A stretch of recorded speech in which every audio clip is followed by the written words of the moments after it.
Whenever the governor entertained guests, he would usually order beautiful women to offer them wine. If a guest refused to drink, the woman holding the cup would be executed beneath the swordsman's blade. Unfortunately, I was one of those unlucky beauties.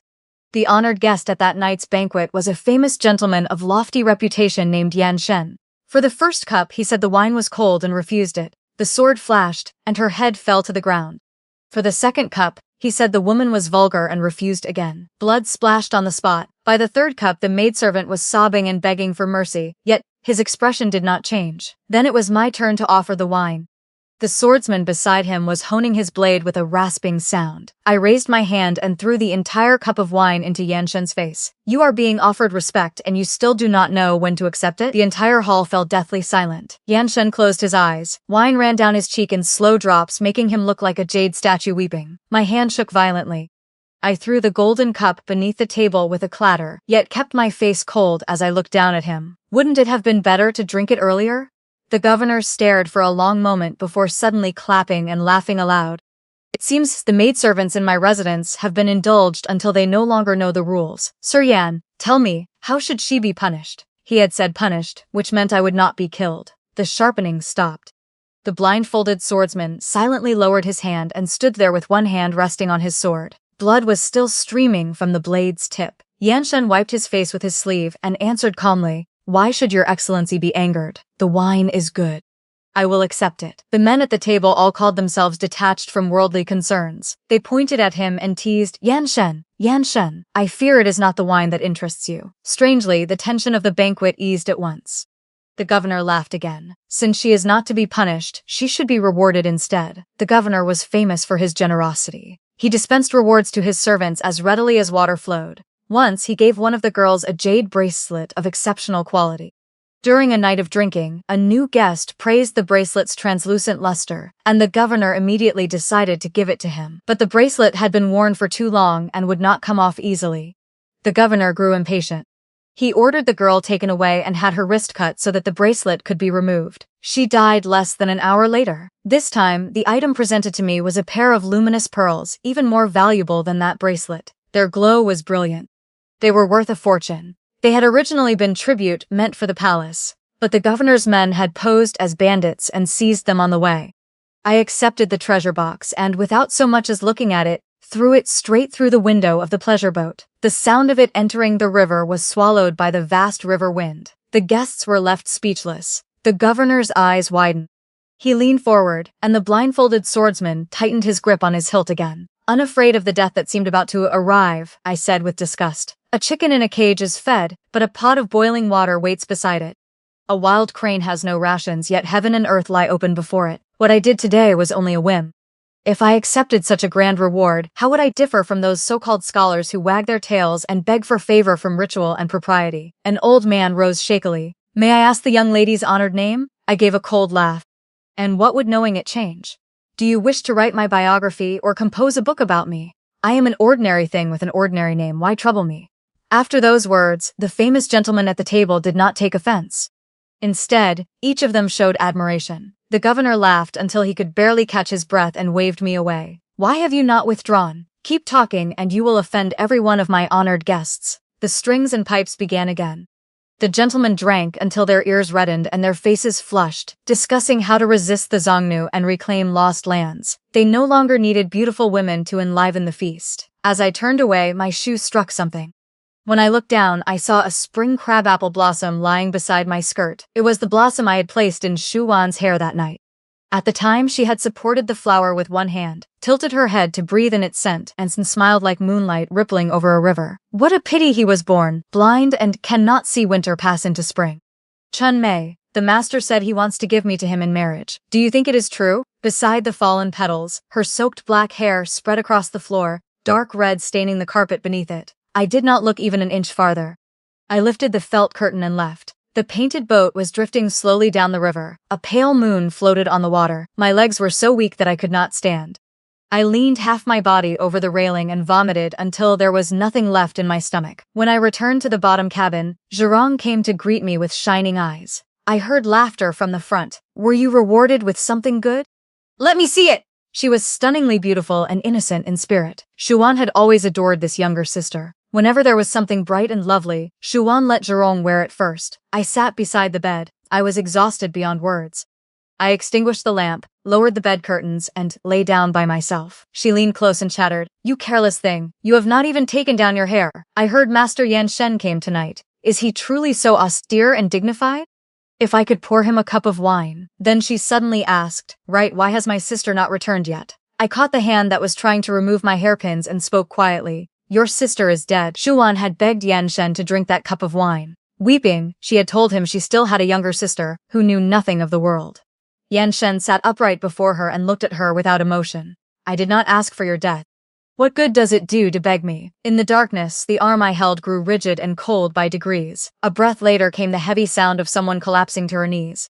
Zhurong knelt at the bedside, her whole body convulsing as a raw, inhuman sound came from her throat. If you want to cry, go outside, I said coldly, releasing her hand and turning away. I want to sleep. Everyone in the city is saying that Chun Mei, the maidservant in my residence, has the bearing of a celebrated gentleman. First, she threw wine into Yan Shen's face. Then she tossed my reward into the river. For anyone else, such outrageous conduct would have provoked thunderous fury. Yet the governor only laughed heartily. He was a brute who killed without blinking, yet he was obsessed with playing at refined elegance. When he had finished laughing, he asked me, how did I fail to notice before that? Among all these commonplace powder and paint women there was someone like you. I merely looked at him coldly, and could not be bothered to spare him another glance. I did not know that the so-called famous gentleman had such tastes either. Whenever the governor held an evening feast in the past, those refined men who styled themselves lofty either avoided it as far as they could or came reluctantly. Now the threshold of the governor's residence was nearly trampled flat. Having a maid pour a cup of wine over a man's head had somehow become the height of fashionable refinement. Yan Shen also came to the banquet again. Unfortunately, a tactic that worked once might not work a second time. I could certainly throw wine in his face again, but if people tired of the same performance, that sword would fall upon my neck at once.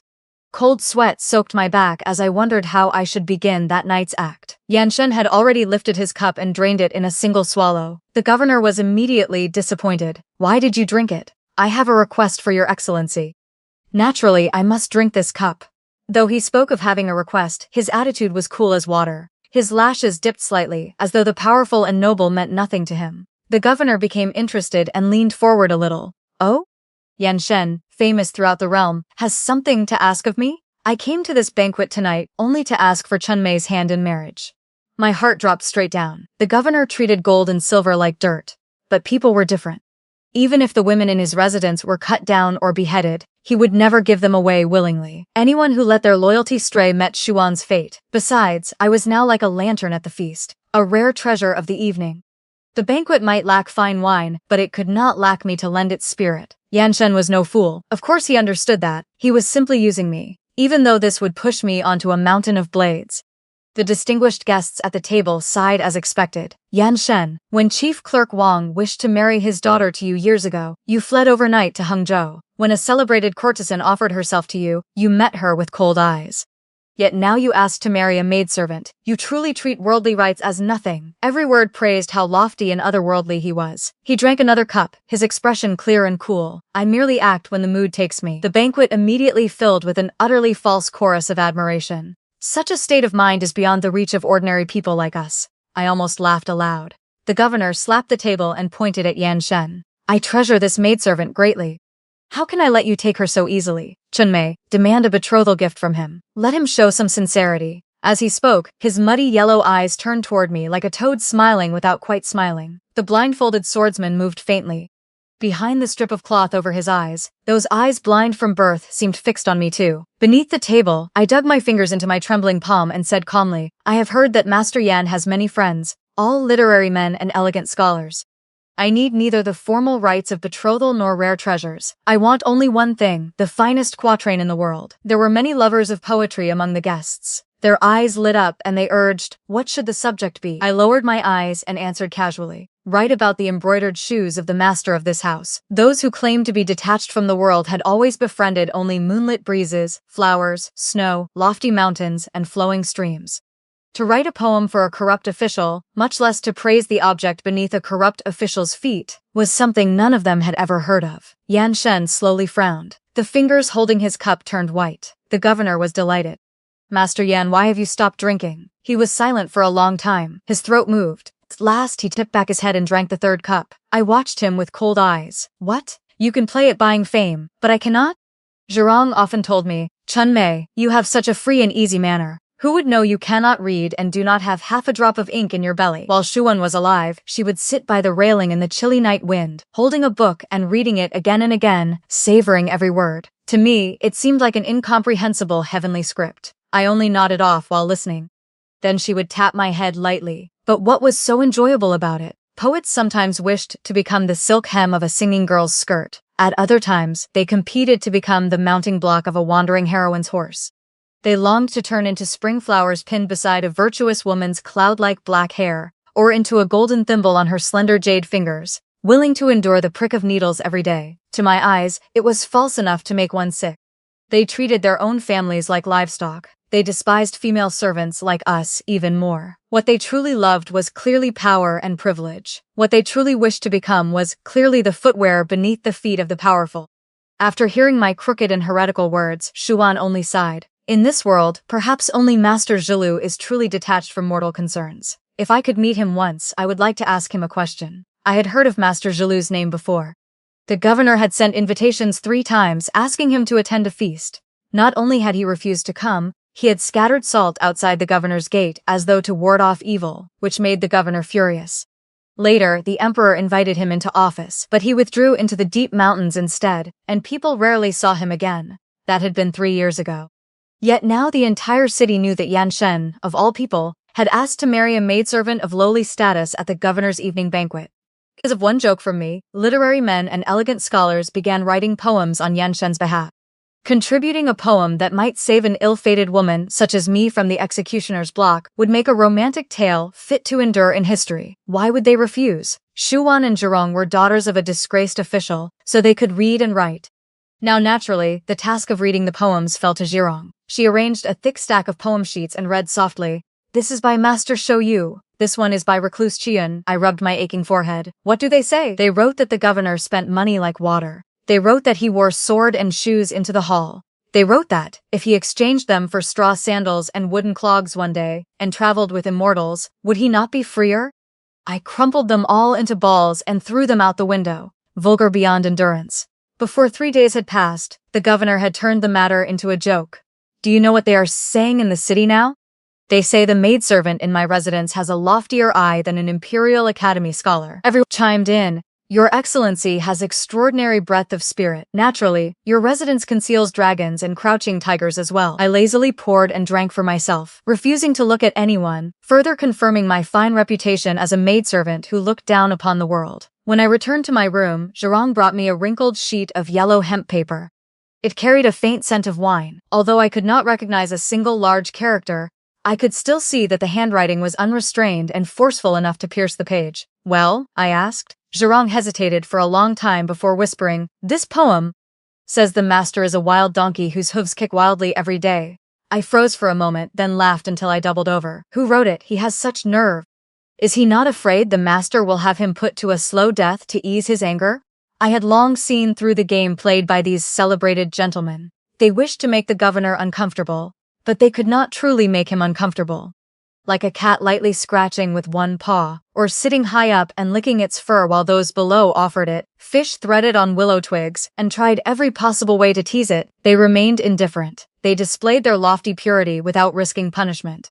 The governor gained a reputation for being magnanimous and open-handed. It suited both sides perfectly. Who was this madman who dared call him a donkey's hoof? Zhurong pressed her lips together, her expression strange. The signature says Li Taya.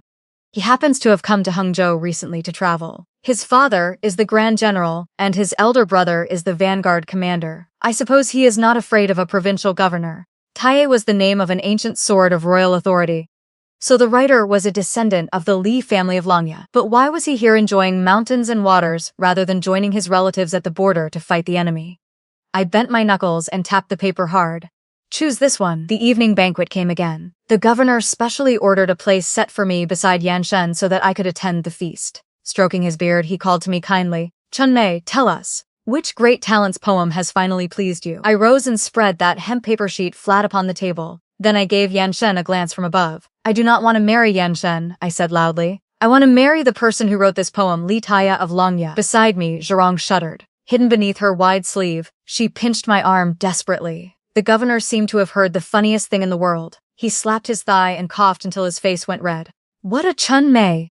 A single poem has made her give away her heart. Master Yan, you are a renowned gentleman throughout the realm, yet today you have lost to a Yan Shen's hand paused slightly around his wine cup, and surprise flashed through his eyes.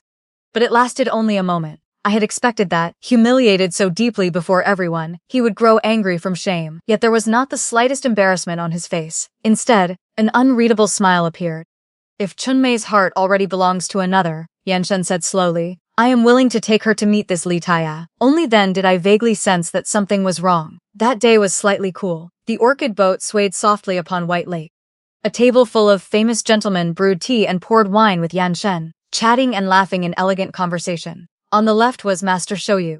Xu Wen had loved his poems most and had once said that his thoughts were gentle and exquisite, every word filled with feeling. On the right was Recluse Qian. Xu Wen had once read a rhapsody. He wrote mourning his late wife and had wept behind her hand. Now they spoke of her death as well. That day the governor beheaded 3 women in succession. Blood splashed right before Yanshen, yet he never once raised his eyes. It is embarrassing to admit it, but when we saw blood falling from the necks of beautiful women like scattered blossoms, we could not help feeling the vulgar pity of those who cherish beauty. Yet even with his moral resolve so firm, he is willing to bow for Chun Mei now. It shows that the depth of his feeling is still among our kind. A burst of teasing laughter rose from the boat. I ignored them and searched the boat with cold eyes. I did not see the formidable Li Taya. Instead, there was a woman in an ink-colored cloak, surrounded by others. Her features were ordinary, with nothing especially striking about them.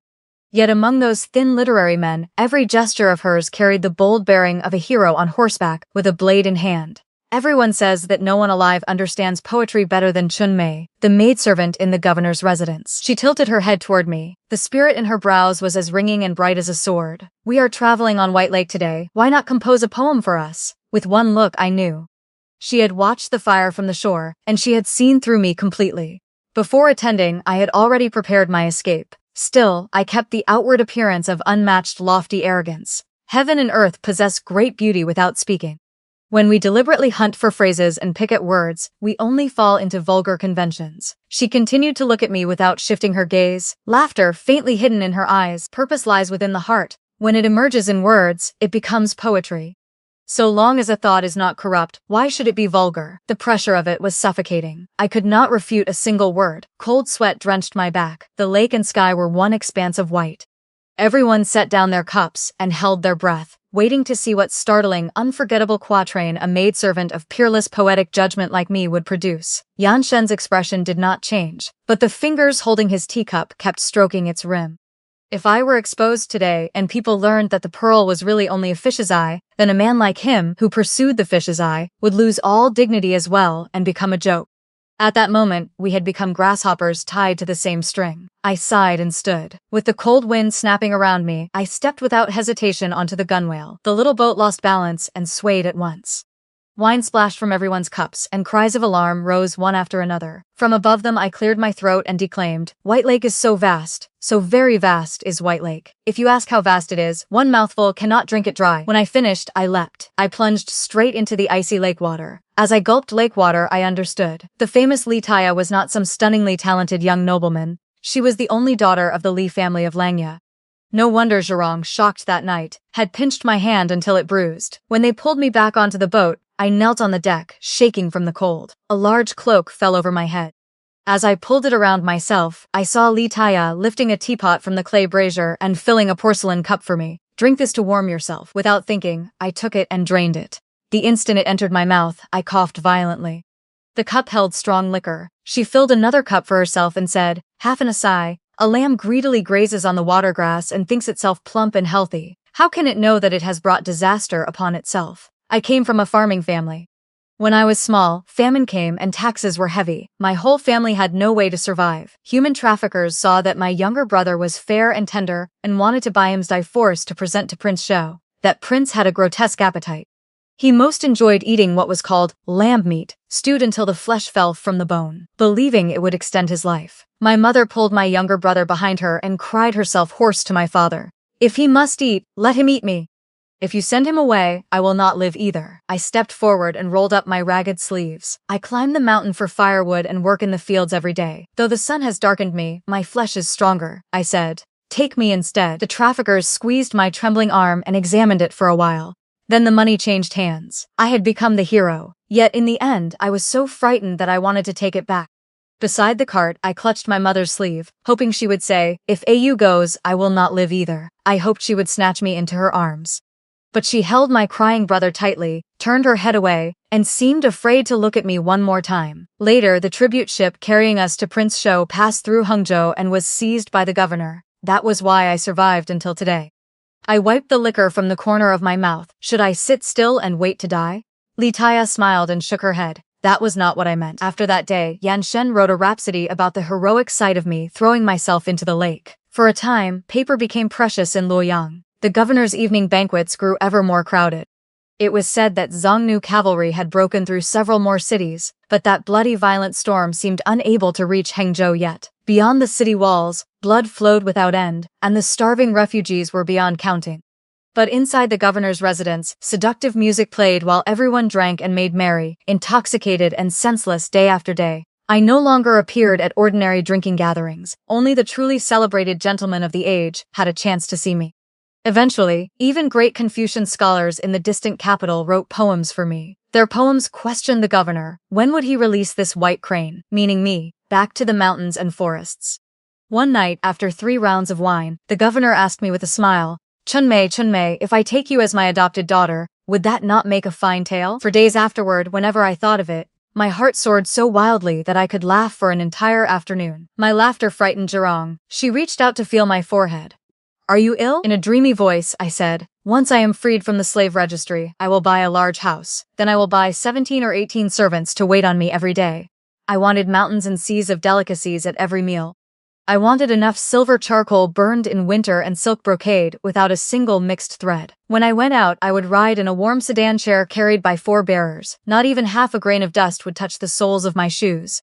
From then on, no one in this world would dare call me by the lowly name Chunmei again. The moment I appeared, they would tremble and kneel all over the ground. And if anyone displeased me, I could also." Zhirong frowned. "Would that not make you just like us now? People have hands and feet. What cannot they do for themselves that they must trample others?" For a moment, I had no answer. I could not stop a trace of pity from entering my eyes as I looked at her. This fool, this simpleton, just like her dead sister. Did she know how exhilarating it was to have power and tread people underfoot? If not, why did everyone from exalted sages to lowly bandits chase after it like starving dogs fighting for food, driven mad by desire? She sighed. "And would the master truly be willing to let you go?" I smiled faintly. Willing or not, he would be. Letting me go now in exchange for the reputation of being broad-minded and generous was the most elegant thing under heaven. He would do it. Just as my beautiful dream was becoming intoxicating, a commotion erupted in the rear courtyard. The steward rushed in and ordered Zhirong and me to dress and prepare ourselves at once. The girl assigned to attend the banquet that night had not even waited for nightfall. She had taken her own life in her room with 3 feet of white silk. Prince Shou had arrived. Prince Shou was already more than 70. He imitated the handsome men of court by powdering his face and scenting his robes. Still, he could not hide the nauseating aura of death around him, nor the murky shadow over his eyes. This old man who relished lamb meat treated the women in his residence as beauty spittoons and beauty paper, leaving them worse off than dead. I knelt beside him and poured his wine. Zhirong crouched at my side, trembling badly. After he drank a cup, he said slowly, "I came to Hangzhou for 3 matters. First, I am acting on the Son of Heaven's command to investigate the banditry in Hangzhou. His Majesty especially bestowed 2 coral trees upon the noble daughter of the Li family of Longya, but the ship was robbed as soon as it reached Hangzhou. I have heard that the governor's residence gathers rare treasures. Have you perhaps seen them?" The governor had indeed recently obtained 2 red coral trees. He had displayed them proudly before everyone the night before. Yet now he smiled with calm composure. "What does your highness mean? Forgive this minister for failing to understand." Prince Shou smiled as well. "It is nothing. Less than an hour ago, my guards sank a bandit boat and captured more than 10 men alive. I fear the governor has been busy with public affairs and the news has not yet reached the residence." The governor's face stiffened at once. He abruptly turned to the side and shouted sternly, "Useless fool! How did I instruct you to investigate this matter that day? Now Prince Shou himself has been troubled to handle it. You deserve to be dragged out and executed. The word death had barely fallen when the blindfolded swordsman stood as still as an earthen statue, without moving. Prince Shou did not pursue the matter, he simply let it pass. The second matter is to recruit worthy talent.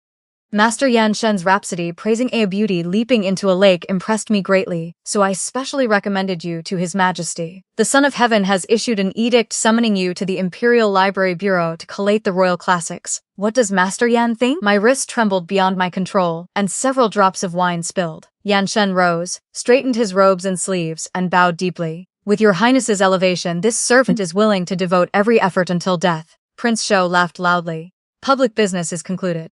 The third matter is for this old man, personally. He raised his dry hand and lightly covered the back of mine. The peerless courtesan described in Master Yan Shen's writing has troubled my dreams for some time. Now that I see her, I find the reputation entirely deserved. Yan Shen's writing had made me famous in the capital. People admired his open and upright reputation, but when they looked at me, all they saw was the skin of a beautiful woman.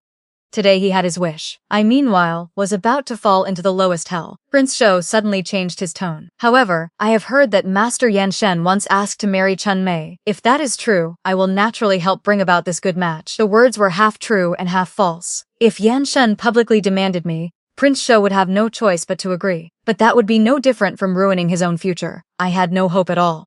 As expected, Yan Shen said mildly, a gentleman does not take what another cherishes. Besides, I never won Miss Chunmei's favor. Your Highness is joking. If that is so? Prince Shou looked toward the governor. The governor's face was grim, but in the end he forced out the words slowly. Why should Prince Shou be so courteous? This official had intended the same. When your Highness returns to the capital tomorrow, let Chunmei attend at your side and add a little pleasure to the journey. Prince Shou clasped my hand tightly and smiled warmly. As for those refugees and bandits, in my view, there is no need to question them further. Execute them on the spot. The dizzying music suddenly seemed very far away. In my ears, only a long piercing ringing remained. Miss Chunmei, are you willing? Prince Shou's sticky gaze passed over me. The governor's face had turned blue-green as he drank cup after cup. Yan Shen lowered his gaze, calm and aloof, like a handful of ice and snow untouched by the world. Only Zhirong looked close to fainting. Her lips were white and she shook like a leaf in the wind. Yet she still struggled to crawl half a step forward on her knees and stammered, I am willing to go in her place. I heard myself smile with absolute obedience. Chunmei accepts the command. That night, the doors to our room were locked tight from outside. With tears in her eyes, Zhirong twisted a silk scarf between her hands, glancing repeatedly at the rafters. I am the one who must go. Why are you looking to die? I looked in the mirror and wiped the vivid rouge from my lips. She choked with tears. If you go, I will not live either, I said icily. Since death is death, why not go in my place? Zhirong's eyes flew open. She was so stunned that she forgot to cry, as though she could not believe I could be so cold-hearted. I sighed inwardly and was about to soothe her with a few words, but she grew furious. Chunmei, you are always like this. If your heart were even half as vicious as your mouth. Before she could finish, a tremendous crash rang out. A bright arc of sword light struck down. The two wooden doors burst open, and the night wind rushed in, making the candlelight tremble wildly. The blindfolded swordsman sheathed his sword and rasped out a single word. The doorway stood open. Across from us lay empty night. Zhirong began to cry with joy and lifted her skirt to run out, but I grabbed the back of her collar. Do you know that the Xiongnu have taken 3 more cities in succession and are already pressing toward Hangzhou? I stared at him and demanded sternly, you possess such skill, yet instead of fighting the enemy on the battlefield, you hide in this filthy inner residence, aiding evil and serving a traitor as though he were your father. What does the governor see you as? Nothing but a watchdog. If I had not helped you escape tonight, he would have had you executed as soon as he wished. You follow him, yet you cannot even know how long you will keep your life, much less win merit and success. Run? Where could we run? In such a chaotic age, I was a fugitive tied to a lowly slave status. I did not even know how many days I could survive. Besides, my name had already reached the imperial capital. How could I allow a little Hangzhou to trap me? Glory and wealth were clearly right before my eyes. Do you think Prince Shou made things difficult today merely because of a few tribute ships, or because of one woman? The governor's fate has run out. War has risen on every side. He merely clings to Hangzhou and lives off what he has amassed. In the past, when he held this region, did he ever place the court in his eyes? But today he is afraid. He understands that Prince Shou did not bring guards here simply to investigate banditry. He came for the governor's enormous fortune. Today the governor gave me away. Even if it lets him cling to life a little longer, can he rest peacefully forever? Then what should we do? The swordsman asked in his rough voice from the darkness. I caught my breath and was silent for a moment. Zhurong seemed to understand something. She turned toward me in alarm. There are many ways, I said, my heart pounding wildly as I swept my gaze over the two of them. It depends on whether you dare. In the fourth watch of the night, I met Yan Shen outside the moon gate of the guest courtyard.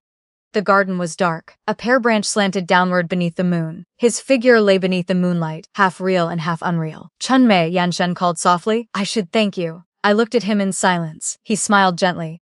"Why did you not beg me for help before Prince Shou tonight?" "There is one thing I do not understand among all that happened tonight," I asked humbly. "The sisters and I in the governor's residence have been slaves since childhood. Every morning and evening, we struggle to keep our lives. In the peaceful age of your writing, where everyone has a place to belong, is there truly no room for us?" He frowned lightly, then relaxed after a while. "I have never heard of it." I could not help laughing too. "I asked to meet you tonight because I have an important matter to discuss." I took a stack of papers from my sleeve and offered it to him. "This is the defensive map of Hangzhou, and the secret letters in which the governor secretly colluded with the Xiongnu." Yan Shen's smile vanished at once, and his pupils trembled. "The governor has long been in league with the enemy. This map is ironclad evidence. He deliberately left Hangzhou's northern defenses open, throwing wide the gates for the Xiongnu. Today he gave me to Prince Shou. I hate him enough to eat his flesh alive. I am as insignificant as grass. I ask only to borrow your hand to take his life. As for the merit, once you reach the capital, you will no longer be merely a minor clerk at the Imperial Library." Moved, Yan Shen looked deeply at me. "If you survive this ordeal, I will ask Prince Shou to release you to me." I was just about to soften my voice and speak with feeling. But he caught my arm. "The weather turned cold suddenly tonight. Why are you sweating so much?" I shook my head weakly. "It is nothing." He examined me carefully and frowned again. "Your sleeves are soaked too. Why is your hand injured?" I caught him in return and hurriedly said, "When the governor wakes from his wine tomorrow, once he discovers the letters are missing, you and I will both face death. This is his travel pass. Take it and leave the city at once to find General Li." Yan Shen's expression turned solemn. He carefully put the papers inside his robe. "In the rear stable, I have prepared a good horse for you. Leave quietly through the side gate before dawn." He spoke slowly. "Chunmei, why have you planned everything so thoroughly?" I raised my eyes to him in the moonlight. Every word I said was heartfelt. "I only want to ensure nothing goes wrong." Yan Shen hurried into the night. I returned to the governor's courtyard. Brush and ink still lay open on the table. Zhurong sat blankly in the grand chair. Though the deed was finished, she was still so frightened that no color remained in her face. After all, among us, she alone could read and write. I went to her, gripped her icy hand tightly, and told her to return to our room and wait for me. The blindfolded swordsman was not there. He had gone to summon Prince Shou to arrest someone. I walked slowly to the bed, lifted the heavy curtain, and sat at its edge. The governor lay face down, reeking of wine. His face was still submerged in the bronze basin. Water splashed during his struggle had soaked more than half the bed. I sat beside the body and looked down at my drenched sleeves and the scratches bruised into my wrist. The wild pounding in my chest slowly settled.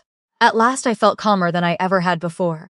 At last, confused footsteps sounded outside and torchlight turned the windows red. "An assassin! Where did they flee? Search at once!" The door burst open. Officials and soldiers rushed in with spears, swords, and halberds.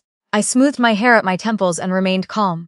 "There is no need to search. I killed him." Dawn had not yet fully come. Prince Shou sat upright in the main hall, leisurely skimming foam from his tea. He had rushed over to make arrests all night and had not had time to powder his face. His dry, wrinkled skin now showed its mottled age plainly. A guard hurried in to report. Yan Shen was seized at the city gate. We found the defensive map of Hangzhou and a secret letter on him. He was indeed acting under the governor's orders and intended to deliver confidential information to the Xiongnu. However, he refuses to confess and says only that he was going to warn General Li. The advisor beside Prince Shou frowned and said cautiously, "Your Highness, this matter is grave. To decide his guilt on a single secret letter may be hasty.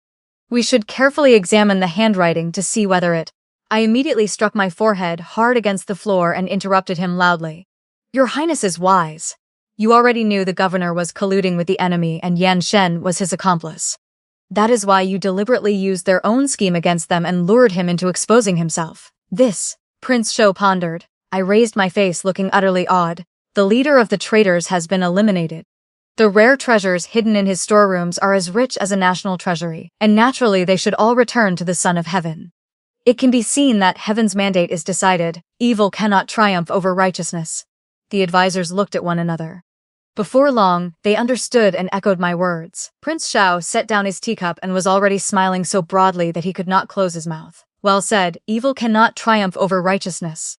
You are a woman of lowly status, yet you dared to destroy your master for the greater good. I must reward you richly. As for Yan Shen, whether he later suffered execution by 1,000 cuts or the torment of being torn by carts, it had nothing to do with me anymore. After everyone withdrew, the blindfolded swordsman stood in the shadows with his sword in his arms and said coldly, "Cruel." I found it absurd beyond measure.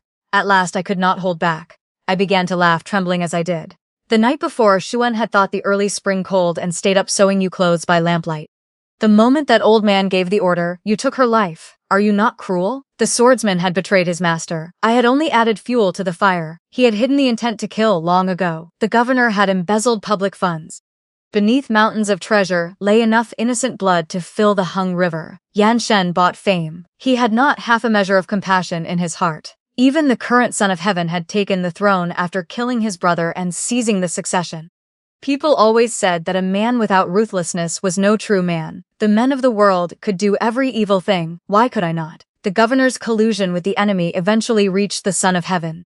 We traveled to the capital to be received by the emperor, and everyone received rewards. The swordsman had his wish. He rushed to the front and joined General Li's command.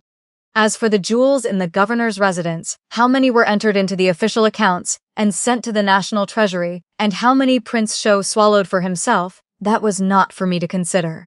At that moment, I was the only one still waiting in the great hall to receive a reward. I wanted to be released from my lowly registry. Naturally, Zhurong had to be freed as well, and if the emperor were willing to grant more gold, then laughter came from above me. The sound was strange, sharp and distant, as though it floated beneath the painted dragons and phoenixes on the vaulted ceiling. "Raise your head."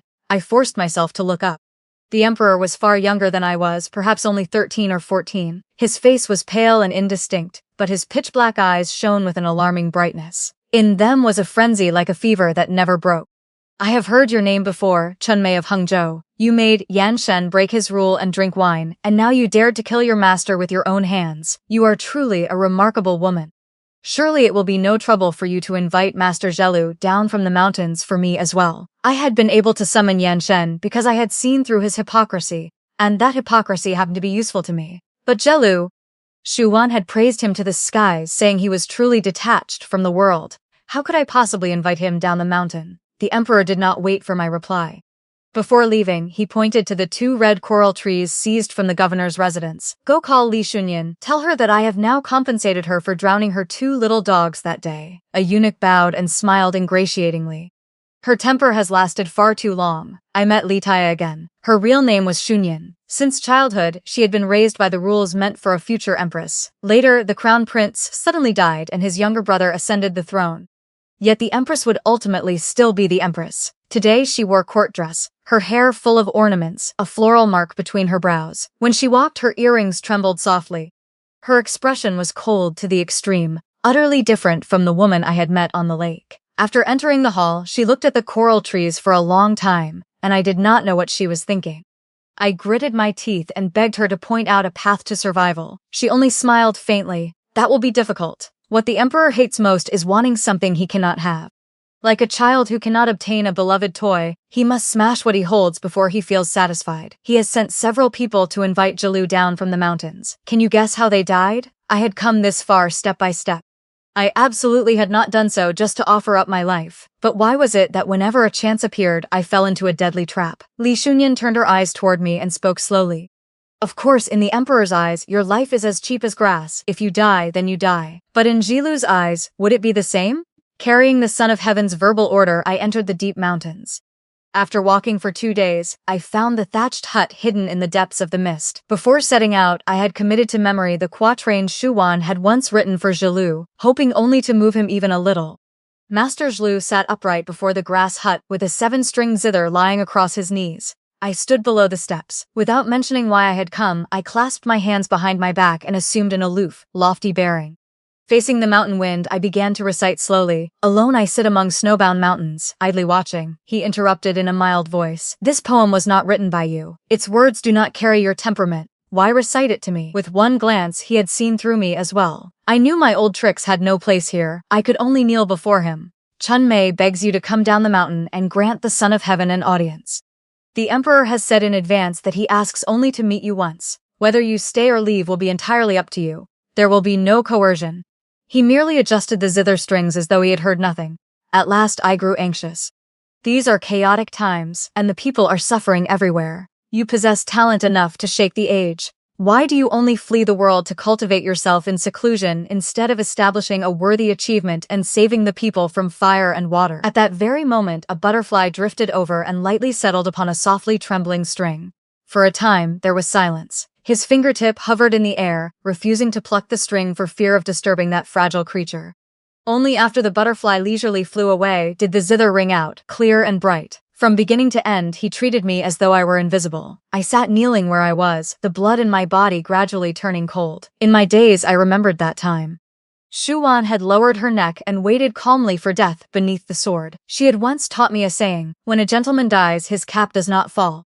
But after one stroke of the blade, her hair came loose, and the spring crabapple beside it slowly fell to the ground. Her head rolled to my side, her eyes still half open. I had taken on this impossible task, and now my own death seemed near. In the mournful sound of the zither, I lowered my head. My heart had become ash. I said only, slowly, "You were born into wealth and privilege, honored from birth like gold and jade. A maidservant like me is as cheap as grass. If I die, then I die. Perhaps I am not worth pitying as much as a small insect. But we are all mortal bodies made of flesh and blood. If a blade pierces us, a gentleman's blood is red as well. If he loses his kin and has no one to rely on, a gentleman will grieve and cry too. Why do you see us as pigs and dogs, as though we were born unable to feel pain? Why do you grant life and take it away as you please, as though we would not grieve over the death of friends and family? Gentlemen say that when a scholar is enraged, blood flows 5 paces. Then why have you ground our bones and sucked our marrow generation after generation, yet imagined us foolish and numb, unable to feel hatred in our hearts? Is your life truly more precious than mine? Suddenly the wind rose. It made the leaves throughout the mountain rustle. Far away, birds chirped and water ran softly. Jilu threw back his head and laughed aloud. When he had finished, he drew the sword from his waist. Its edge reflected the deep blue spring sky. Well said. At last, he looked directly at me. The space between his brows was bright and open as he praised me once more, slowly. You spoke very well. Then he laid the sword across his own throat. With one swift stroke, he severed his own head. I carried Jilu's bloodied head through the turning of day and night. By the time I left the deep mountains, all his blood had drained away. The emperor's procession waited outside the mountain road. Behind it, a dense mass of imperial guards held high torches, preparing to set fire to the mountain. The moment he saw what I held, the emperor's eyes widened. After a flicker of surprise, he began to laugh wildly, doubling over until he could not straighten his waist. It truly is Jilu. His eyes shone brightly. I sent so many people to invite him, and he would not show himself. Yet you really brought him for me to see. How interesting! Ha ha ha ha. The emperor threw the golden cup in his hand at my feet. Then he removed the jade thumb ring and the pigeon blood ruby from his finger and tossed them down with a clatter. In the governor's residence, when I had played the lute, danced and sung, guests had once scattered money just like this. But lifeless things were not enough to reward the pleasure I had brought him that night. The emperor said casually, "Record her as Prince Shou's adopted daughter, enter her in the imperial clan register, and confer upon her the title Princess of Qinghe." With one light sentence, I had finally flown to a high branch. I did not give thanks. I only lowered my head in a daze and looked at my hands. These hands had once chopped firewood in the wild mountains, their palms thick with calluses from the wood-cutting knife. They had washed clothes in freezing winters, numbed by river water until red and swollen sores appeared. When I had first learned the lute, the bamboo ruler of the music school had marked them with thin streaks of blood. And now, these hands had been stained with someone else's blood. The dried blood between my fingers had left large dark red patches upon my skirt as well. Something in my heart suddenly lightened. A trembling eunuch took Jilu's head from me. "Your Majesty, Master Jilu's head." The emperor had had his fill. The feverish excitement faded from his face, leaving only indifferent boredom. "Throw it away. What else do you expect me to do with it?" The eunuch wanted to climb onto the imperial carriage to curry favor, but a hard kick struck his chest. Several heavy thuds followed as he fell down the mountain steps. His head was injured and he did not know how he had offended the imperial presence. He only curled up on the ground, trembling. A hand reached toward me. The emperor did not mind that I was covered in blood. He smiled happily and wanted me to ride in the same carriage. "Princess of Qinghe, I like you very much now. Return to the palace with me quickly. There are more interesting things yet to come." The palace's evening banquets were more extravagant than those in the governor's residence. The northern front was tense, and supplies of incense and fur had been cut off. The emperor ordered ancient temples demolished and Buddhist statues split apart, then had fragrant wood carried from thousands of miles away and burned until the entire palace was suffused with smoke like a realm of immortals. The young emperor curled with his head in my lap and called me elder sister. He said no woman in the vast palace had ever been as interesting as I was, and he wanted me to remain beside him forever and ever. At the end of the banquet, he gave a verbal decree. The future empress would be decided by a contest between Li Shunyin and me. This was an insult to Li Shunyin and to the entire Li family. When the imperial carriage passed along the palace way, I was no longer the maidservant from the governor's residence who had just arrived in the capital. Wherever my carriage passed, I saw only the bowed napes of palace servants and heard the repeated words, Princess of Qinghe. When we reached the palace hall, a eunuch had already knelt down. He held his joined hands up, offering to serve as a step for me to descend from the carriage. I had truly become numb. I avoided his hands, jumped down on my own, and walked past him. Then a quiet voice called from behind me, Chun Mei. I turned around. The eunuch's back was bent. His face was pale and sickly, and a harsh scab crossed his forehead from the injury he received when he fell down the mountain steps. It is you, I said slowly. Yan Shen had not died after all. I had seen him twice before and failed to recognize him. He had always wished to see the imperial face and use his learning to gain fame and office. Now he truly saw the emperor every day, but only after the blade had made him a eunuch, leaving him bent and kneeling. Fate was truly cruel in its jokes. A smile lingered in his voice. Now you have what you wanted, while I have been utterly ruined. Seeing an old acquaintance reduced to this, you must be very pleased. My gaze moved from the injury at his temple to his reddened eyes. I think you received what you sought. Yan Shen's face twitched. Do you think I was truly made of iron? In ancient times, recommending worthy men depended only on ability. But now powerful clans dominate, and the nobles can control everything. I was born poor. If I wished to accomplish anything, this was my only road, I said coolly. What hardship is there for you to complain about? You were born poor, but your parents could still raise you and educate you. I never dreamed of great achievements. I wanted only to survive, and this was my only road as well. My parents, he said softly. More than 100 members of my clan were publicly beheaded because of me. An odd laugh escaped me. For an instant, my mind seemed to drift away. I was startled that I could still laugh. Yan Shen certainly deserved death, but his clan members in that distant homeland had suffered for me without guilt. How tragic it was. Yet I heard my own voice, strange to my ears. I was not the one who carried out your castration, nor was I the one who ordered your entire clan destroyed. What use is it to say such things to me? I was indifferent, even faintly baffled.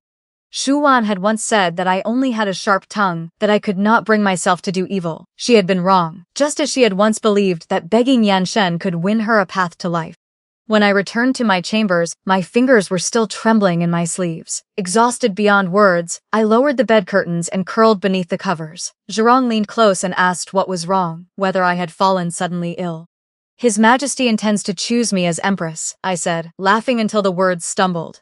A dream this beautiful was something I had never dared to dream before, yet now it was about to become real. The room remained quiet for a very long time. At last, I turned my head. Zhurong sat beside the bed with tears streaming down her face. That night, for the first time in a long while, I dreamed of my mother. Perhaps she was already dead. I had never even thought of returning home to find her. But in the dream, the famine had not yet come. At harvest time, she pulled a hot roasted sweet potato from the stove, carefully peeled it, and fed it to me. Then she held my palm and told me, the fortune teller said our AU is destined for blessings. Her life will go smoothly, and she will never lack clothes or food. When I woke, the room was cold. Only a dying candle remained. The emperor did not test feminine virtue or beauty when choosing an empress. Instead, he wanted Li Shunyin and me to compete in archery. When Prince Shou learned of it, he sent me a fine bow. Every day, I trained bitterly with arrows. Even when my palms were rubbed raw, I did not dare stop. If I lost and displeased the emperor, what would await me? On the day of the contest, yellow sand blew across the drill ground. 2 carriages raced 100 paces apart. A flag was fixed atop each carriage, one red and one white, both snapping in the wind. The emperor made the rules. Li Shunyin would shoot the red flag, and I would shoot the white. Whoever hit first would win. Li Shunyin drew her bow. Her arm shifted slightly as her flaming arrow steadily locked onto the red flag, whipping back and forth. I gritted my teeth and raised my bow too, but the north wind tore fiercely across the field. By the time I used all my strength to set the arrow on the string, I was still too late. At that critical moment, Li Shunyin suddenly turned her wrist. Her arrow struck the center of a pile of broken stones. The flame went out among the rocks. The emperor cried out in annoyance, "Li Shunyan, you are ruining the fun!" Then he urged me repeatedly, "Sister Chunmei, what are you waiting for?" Holding my breath, I drew the bowstring into a full moon and aimed without hesitation at the carriage bearing the white flag. A drop of sweat slid down from my brow. In the next instant I released. The flaming arrow cut through the wind and buried itself in the carriage. The carriage immediately erupted in flames. The fire danced like a mad red lotus, greedily swallowing the lines of the carriage, the white flag, and then folding them all into ash. But within the burning shell, a familiar figure suddenly appeared. His long hair rose in the heat like a disordered chrysanthemum. His robes broke into countless red butterfly-like fragments. The hands that had held a sword all year were tearing at red-hot chains, and his treasured sword was nowhere to be seen. The blindfolded swordsman. He was supposed to be under General Li's command, resisting the enemy. Unless... The towering fire lit Li Shunyan's face white. She looked as though her very soul had been pulled away. She staggered forward several steps. The bow in her hand fell to the ground. Dark smoke rushed toward the sky. Within the fierce flames, that strong body struggled and twisted violently. The sharp crackle of the fire carried on the wind. At last the blaze swallowed it whole. The burning remains of the carriage were like a golden crow shot down by Ho Yi. The young ruler leaned forward, staring without blinking. Smoke and fire brought tears to his excited eyes. "Beautiful, beautiful. Those wretches are hateful. They hold out their hands all day for silver and provisions. Have I not treated them well? When they lose, they come back asking for reinforcements. I see it plainly. They only want to hold the army and rebel." An old minister beside him shook all over and muttered, "The state is about to perish. The state is about to perish." The emperor heard him and drew the long sword at his waist. "What did my beloved minister say?" The old minister gave a grief-stricken cry, then suddenly straightened and threw himself onto the sharp blade. "When I had been a slave in the governor's residence, birds sometimes flew into the painted boat and died, feathers and blood scattering across the deck. This was just the same." My stomach turned violently. The yellow sand, the blood, and the fire before me all seemed like a vision of hell, spinning before my eyes. If the carriage bearing the white flag held someone close to Li Shunyan, then who had been in the carriage at which Li Shunyan had drawn her bow? I threw down my bow. My legs no longer had strength, and I could only stagger toward it step by step. I lifted the carriage curtain. It was Zhirong. She was curled in the corner, drenched in black oil. An iron shackle circled her neck and was fastened to the carriage frame. My hand shook as I pulled the cloth from her mouth and held her tightly. The person in my arms was icy cold, her teeth chattering without pause. The ringing in my ears slowly faded. At last I could hear clearly that she was repeating one name. "Elder sister, elder sister, Shuwan, elder sister." At the pavilion in the middle of the lake, a light breeze passed and the water trembled softly with a fresh green sheen. Yan Shen held the silk proclamation with both hands and read the imperial edict aloud. The emperor had said that selecting the mother of the nation must naturally follow heaven's will. 6 golden cups stood side by side on a lacquered tray. One held poisoned wine. Li Shunyan had lost the archery contest, so by the rules, she had to drink 3 cups first as punishment. Since news had come that her parents died in battle, she had faded bit by bit, like coral losing its color before death. She drank 3 cups in succession, her face remaining cold and still from beginning to end. Yan Shen waited quietly for a moment, then called to me happily. "Your Highness, it is your turn." I lifted a golden cup as well, drank it dry, and turned it upside down for all to see. If I died here, what would happen to Zhirong? And even if I lingered on, what then? I looked across the table at Li Shunyan. She lowered her eyes and watched the lake surface alone. Only 2 cups remained on the tray. Between life and death, Yan Shen suddenly said in a low voice, "Taiye, look carefully." He drew back his sleeve and nudged one of the cups toward her, light and slow, half an inch. There could be no doubt. This was Yan Shen's revenge. I clutched the railing, my stomach clenched. I nearly wanted to jump into the lake. The first time you and I met was also upon such a vast lake. The pale face of Li Shunyan showed a faint smile. "When you jumped into the lake then, I wonder whether you still possess the courage you had that day." Then she lifted her hand past Yan Shen and placed it upon the remaining golden cup. She told me, "I will not invite you to drink this cup." Her wide sleeve concealed her brows and eyes as she drained it in one swallow. Li Taiye of Lanya was named after an ancient sword of kingly authority. Even when the sword was broken, its spirit would not bend. Though she had taken the poison, she did not show an ugly, crumpled end. She quietly collapsed over the table, a dark line of blood running from the corner of her mouth. The last scholar had died. The lake and sky were one expanse of white. Yan Shen laughed. "Congratulations, Your Majesty the Empress." I steadied myself on the railing and rose. My mind was ice cold, and heaven and earth spun around me. How had things come to this? Clearly, I had only wanted to survive. Was that really true? I had dreamed of being wrapped in silk and standing above others. I had dreamed of changing from an object for people to admire into the master who sat high at banquets, spoke freely, and ate and drank to satisfaction. I wanted to devour them alive and grind their bones to dust. Yet I had delivered myself into a ravenous maw that would never be satisfied. And that mouth belonged neither to any governor nor to any emperor. I looked around. Palace servants were kneeling so densely that they darkened the ground. "I want to see the emperor," I said hoarsely. The emperor sat collapsed before his writing desk. Among the chaos littering the floor lay torn memorials and the imperial jade seal representing supreme authority, fallen at his feet. When he saw me, light actually flared in his black eyes, as though he rejoiced that heaven had favored me and I had returned alive to his side. He lunged forward, wrapped his arms around my waist, and buried his face in the bend of my arm as though hiding there. My imperial uncle. My imperial uncle. It turned out that news of the Zeus' successive victories had reached the inner palace. Prince Sho, his consort, and his heir had fled their fief. On the road, they were captured by rebel militia. The heads of all three now hung from the city tower for public display. As he told me in terrified trembling of Prince Shao's death, several clear bird calls sounded beneath the eaves. Many rare birds were kept beneath the corridors of the sleeping palace. They lived in golden wire cages, kept for display. And their master, the ruler who sat over the realm, was more a bird in a cage than any of them. I felt no pity. Until the flames made the water boil, he had never known that he too sat in the pot.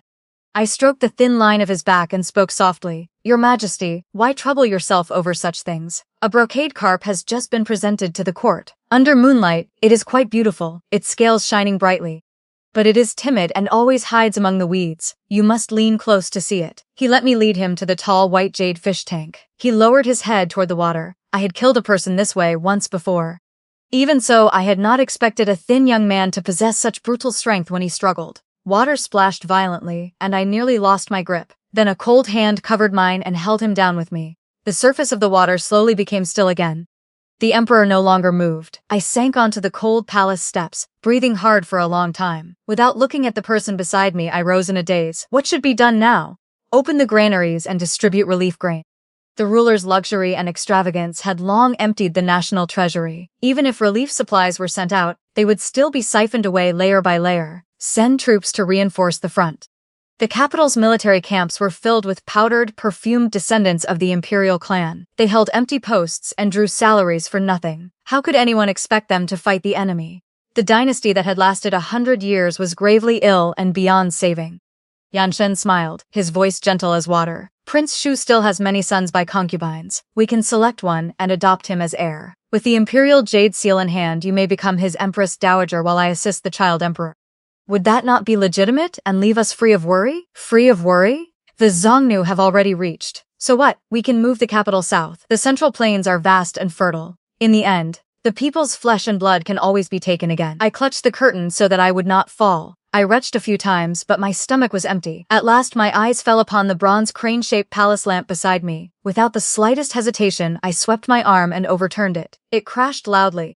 Thick lamp oil spilled across the floor and caught the candle flame at once. The fire ran up the curtains and rushed toward the carved wooden beams overhead. Deep within the flames, a cracked jade seal remained quietly abandoned on the golden tiles. So-called legitimacy. So-called freedom from worry. Yanshen's expression finally changed. He rushed into the sea of flames without a thought for his life. I kicked over rows of lamps and splashed fine wine over heaps of silks and brocades. In my ears, a familiar tune began to hum. It was the song often sung in the governor's residence. Blue glazed doors, jade banquets, pearl chests, and gold thread robes, all of it became ash. The blazing beams crashed down, sending up a blinding shower of sparks. Yanshen could no longer be seen. I staggered outside. Palace maids screamed in terror that there was a fire and called for the emperor to be saved. I caught one by the arm and smiled at her. "The emperor is dead. Call your sisters. Take what you should take and run." In the past, whenever Shuan read poetry, I had always dismissed it with contempt. What caged chickens and wild cranes? It only makes me hungry. I only want endless gold, silver, and jewels. She never became angry. She merely asked, "If you had them, what would you do with them?" I thought for a long while. I would order the governor to wear rainbow-feathered dancing robes and play music, sing, and dance for us. If he danced poorly then, Shuan covered my mouth and laughed happily. My Chunmei truly has the bearing of a celebrated gentleman. The carriage jolted as it traveled farther and farther from the imperial city burning behind us. Zhurong had recovered a little clarity. Her eyes shifted as she asked in a hoarse voice, "Elder sister, where are we going?" I let her rest against my shoulder. "We are going north. I have heard that beyond Shuoyan Pass, the people have formed militia in all 4 cities. Whether we tend the wounded or light fires and cook meals, there will always be something we can do." Zhurong looked at me, slowly understood, and gave a weak smile. "Chun-Mei, you are no longer afraid of death," I said gently. "Have you forgotten? I learned a little archery too. Look, this bow once belonged to the daughter of the Li family of Langya. When its arrow leaves the string, it carries the weight of 1,000 pounds. Everyone who lives between heaven and earth will one day die." The last moonlight of the dynasty shone upon soft white reeds. Zhurong and I drove across the wilderness. That night was still and windless, and it seemed that I could hear the cry of a crane.